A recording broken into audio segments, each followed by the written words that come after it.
లలిత అష్టోత్తరంలో ఉన్నటువంటి 45వ నామం మత్తేబ వక్త్ర షడ్వక్త్ర వత్సలాయ నమో నమః. ఇందులో అమ్మవారి యొక్క వాత్సల్య భావాన్ని వ్యక్తపరుస్తున్నారండి. ఇవము అంటే ఏనుగు, మత్తేబము అంటే మదపుటేనుగు, మత్తేబ వక్త్రుడు అంటే మదపుటేనుగు ముఖము కలవాడు అనగా గణపతి.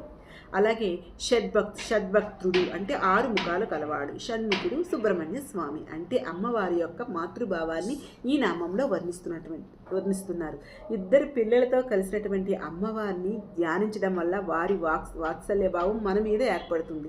లోకాన్ని లాలించే తల్లి, అందుకే లలిత అన్నారు.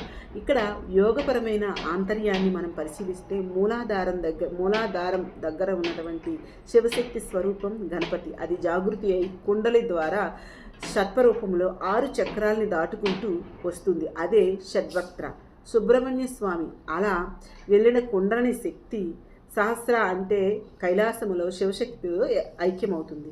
ఇలా ఈ నామంలో గణపతి మరియు సుబ్రహ్మణ్య స్వామితో కూడి ఉన్నటువంటి వారిపై వాత్సల్యం కురిపించే అమ్మవారిని ధ్యానిస్తూ ఈ నామాన్ని మనం చదువుకుంటున్నాం అన్నమాట. ఓం శ్రీ మాత్రే నమః.